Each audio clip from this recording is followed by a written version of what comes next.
Down and লুকাশি তার কথা যদি বলা হয় জোনের ভিতরে তিনি বসে আছেন, ফয়সালের সাপোর্টটা দরকার।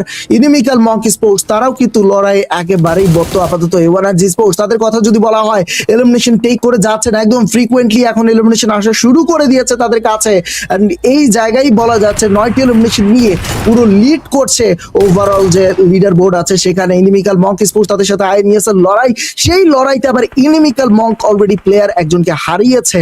এইভাবে করে প্লেয়ার হারাতে থাকলে এটা তাদের জন্য অবশ্যই অনেকটা ডিস্টার্বিং কিন্তু হতে পারে। এবং এই পাশে এওয়ানার্জি স্পোর্টস তাদের কথা যদি বলেন তারা জোনের একদম সাউদার্ন পোর্শনটার দখলটাই রাখতে চাচ্ছে, এর মধ্যে কিলের রিজের সাপোর্টটাও কিন্তু আছে।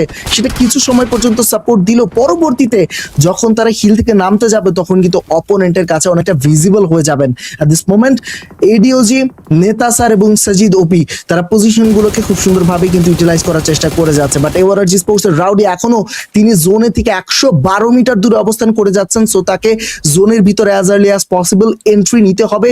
যদিও 10টি এলিমিনেশন এসেছে কিন্তু চিকেন ডিনার তাদের মূল লক্ষ্য হতে পারে। নক্স 11-এর ফায়ারফ্লাই তার দিকে টার্গেট, যদি কোনো ধরনের ভুল মিস্টেক করে ফেলেন তিনি সবগুলোর জন্য কিন্তু তাকে খেসারত দিতে হবে। কোনো ধরনের মিস্টেক করা যাবে না। কিমি পরক্ষণে কিন্তু আরেকটা পাল্টা নক টিম এওয়ানার্জি পাশে দিয়েছে। ইনমিক্যাল মঙ্কি স্পোর্ট এখন আর বেঁচেই নেই। সিক্সার ফাইনালি গিয়ে তিনি স্কাল এবং কিমি দুজনকে ফিনিশ করলেন। ওকে, ইনমিক্যাল মঙ্কি স্পোর্ট দের গান down to the final topic teams. Make sport তার ওই পাশে হারিয়ে গেল। এওয়ানার্জি স্পোর্ট তাদের উপরে টিম এসওবি করেছে pressure creation, hyper spray, sinister knock charge, wing talk, সেই নকটাকে ফিনিশ করেছেন। ফ্ল্যাশ, ডেথ স্টর্ম, রাউডি, তিনটি প্লেয়ার বেঁচে আছে। সিএমএফ তাকে দেখা গেছে অন স্ক্রিন রেস করেছেন। ফ্ল্যাশ, চমৎকার একটা finish. CMF sports they are gone right now. ভিভিকে স্কাইফল শেষ ফিনিশ হতে ওখানে পেয়েছেন। এলিমিনেটেড হয়ে গেছে team SB. Okay, not bad. এসওবিও হতে পারে, but silent army that is যারা আসলে এখন হারিয়ে গেছেন। Down to the final top 6 teams. We can see team VVK, team Pandaram sport on screen.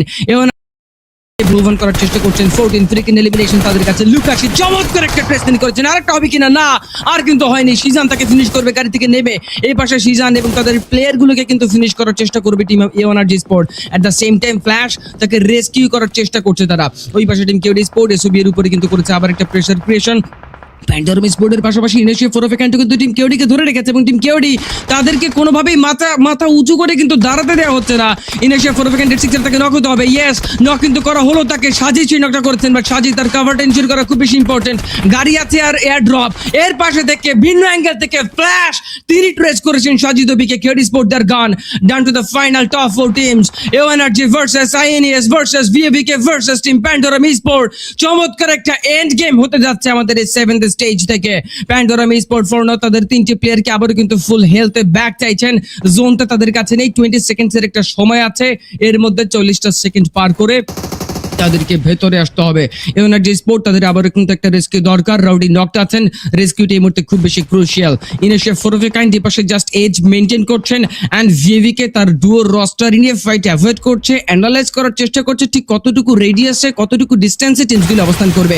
Spam চলছিল স্কাইফলের, একটা নক তিনি পেয়েছেন। আরেকটা চেষ্টা ছিল ইনস্ট্যান্ট রিফ্লেক্স এবং সেই রিফ্লেক্সে তাকে নক হতে হবে। সিজন ইজ দ্য লাস্ট গাই। ফ্ল্যাশকে তিনি